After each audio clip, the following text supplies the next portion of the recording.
Shalom Bapak Ibu Saudara-saudara sekalian, selamat pagi, selamat kita bertemu kembali dalam kasih Kristus serta menikmati pemeliharaan Tuhan yang sudah Tuhan karuniakan bagi kita. Sepanjang malam kita boleh beristirahat dengan baik, dan saya percaya bahwa pagi hari ini kita bangun dengan tubuh yang lebih sehat lagi untuk dapat melaksanakan tugas kita dengan sungguh-sungguh. Dan sebelum kita melakukan itu semua, mari kita siapkan waktu kita sejenak untuk merenungkan firman Tuhan yang saya akan sampaikan bagi kita sekalian. Kiranya boleh menjadi berkat dan menuntun hidup kita seturut dengan kebenaran firman Tuhan.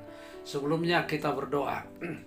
Bapa kami yang ada di surga, Bapa, dalam nama Tuhan Yesus kami bersyukur kepadamu pagi hari ini Tuhan, karena kami masih diberikan kesempatan, kami masih diberi nafas yang segar, kami masih diberi kekuatan, dan kami percaya hari ini kami akan jalani bersama dengan Tuhan dalam menjalani kehidupan ini, sehingga dengan demikian kami akan menjadi umat Tuhan yang sungguh-sungguh, dan kami akan bersama-sama merenungkan firman Tuhan. Kiranya firman Tuhan menjadi pedoman bagi kami. Dalam nama Tuhan Yesus, haleluya, amin. Pagi hari ini kita akan membaca 2 Timotius 4 ayat 3 dan 4. Saya berikan tema tidak dapat menerima ajaran sehat. Bapak, Ibu, saudara-saudara sekalian, ini akhir zaman.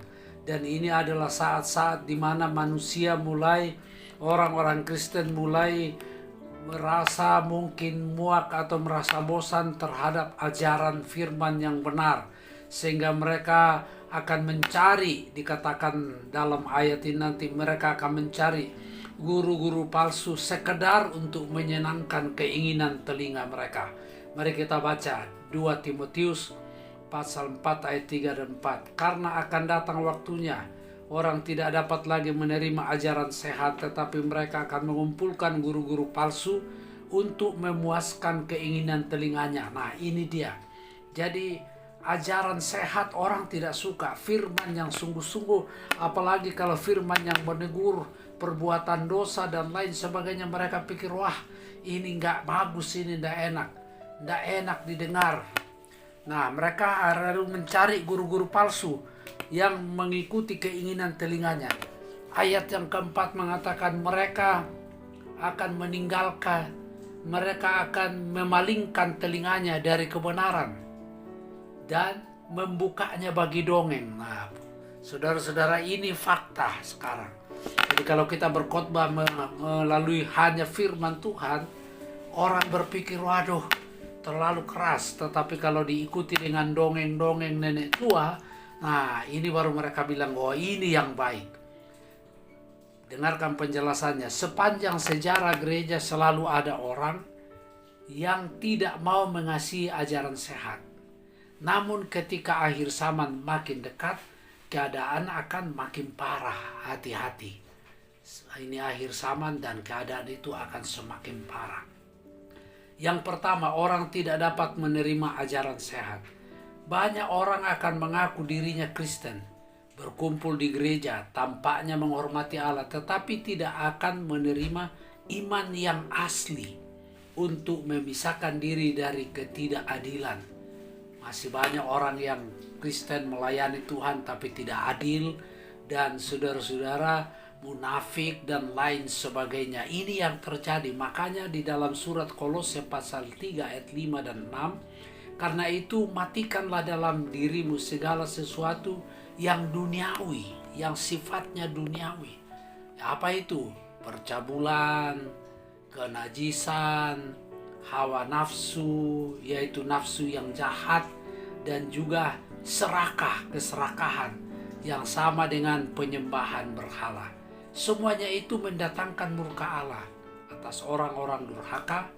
Keserakahan yang sama dengan penyembahan berhala. Jadi kalau orang serakah, orang tamak, maunya, egonya sangat tinggi, itu sama dengan orang yang menyembah berhala.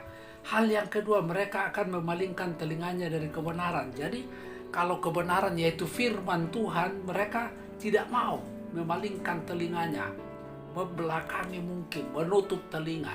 Makanya di dalam 1 Timotius 1 ayat 4 ataupun sibuk dengan dongeng. Sibuk dengan dongeng dan silsilah yang tidak putus-putusnya, yang hanya menghasilkan persoalan belaka dan bukan tertib hidup keselamatan yang diberikan Allah dalam iman. Nah, jadi orang mulai tidak tertib, kacau, anak-anak tidak tertib di rumah, keluyuran sepanjang malam, dan tidak mau diatur oleh orang tua. Ini yang banyak terjadi hari-hari ini, di mana-mana saja, di seluruh bumi. Nah, karena itu 1 Timotius 4 ayat 7, tetapi jauhilah tahyul dan dongeng nenek-nenek tua. Latihlah dirimu beribadah. Nah, ibadah ini memang harus dilatih. Kalau kita sudah latih diri kita beribadah dan sudah terlatih, kalau kita tidak beribadah itu nggak enak. Nah, ini yang akan kita alami. Jadi kita harus latih. Memang sulit ya, tapi kalau semakin dilatih, semakin kita akan tertarik dengan ibadah. Yang ketiga, mereka akan mengumpulkan guru-guru menurut kehendaknya. Nah, ini dia. Jadi boleh saja ikut KKR, banyak KKR, tapi ada orang yang memang dia mau mencari guru yang sesuai dengan keinginannya. Untuk apa? Untuk memuaskan keinginan. Makanya di dalam Yesaya 30 ayat 9 dan 10, sebab mereka itu suatu bangsa pemberontak. Kenapa? Karena mereka adalah bangsa pemberontak, anak-anak yang suka bohong.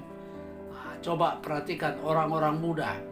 Bagaimana? Apakah kita masih tetap suka bohong, membohongi orang tua, membohongi teman, membohongi pemimpin kita, anak-anak yang enggan mendengar akan ajaran Tuhan, lalu kita tidak suka mendengar ajaran firman yang mengatakan kepada para tukang tilik, dan mereka akan berkata kepada nabi, yaitu tukang tilik, jangan menilik, dan kepada orang pelihat, jangan lihat. Bagi kami hal-hal yang semu. Kalau dikatakan itu caranya kamu itu tidak baik, itu hanya sifatnya sementara, dia tidak suka. Artinya umat itu tidak dapat tahan mendengar kata-kata nubuat, yaitu kata-kata firman yang mengecam gaya hidup berdosa. Firman yang menemplak, yang mengecam hidup berdosa, wah mereka tidak suka. Mereka akan berkata, oh ini terlalu keras, siapa yang mau mendengarkannya. Ini kondisi sekarang ini, hati-hati. Mari betul-betul kita mau hati-hati, kita berdoa supaya Tuhan pelihara kita sekeluarga, suami, istri, anak-anak, keluarga kita dan seluruh jemaat untuk hormat kemuliaan nama Tuhan. Amin. Demikianlah renungan kita pada pagi hari ini. Tuhan Yesus memberkati. Kita berdoa. Bapa kami di surga, Bapa dalam nama Tuhan Yesus, kami bersyukur untuk renungan firman pagi hari ini. Tuhan berkati, menjadi kekuatan bagi kami. Berkati mereka yang lemah, kuatkan, susah hiburkan, yang sakit Tuhan tolong jamah dimanapun mereka berada. Tuhan, Engkau yang tahu kondisi apapun yang mereka alami, umat-Mu Tuhan, dalam kondisi ekonomi, dalam kondisi kesehatan, dan semua Tuhan yang sulit masa-masa ini. Tuhan, Engkau penolong. Ini doa kami dalam nama Tuhan Yesus. Amin.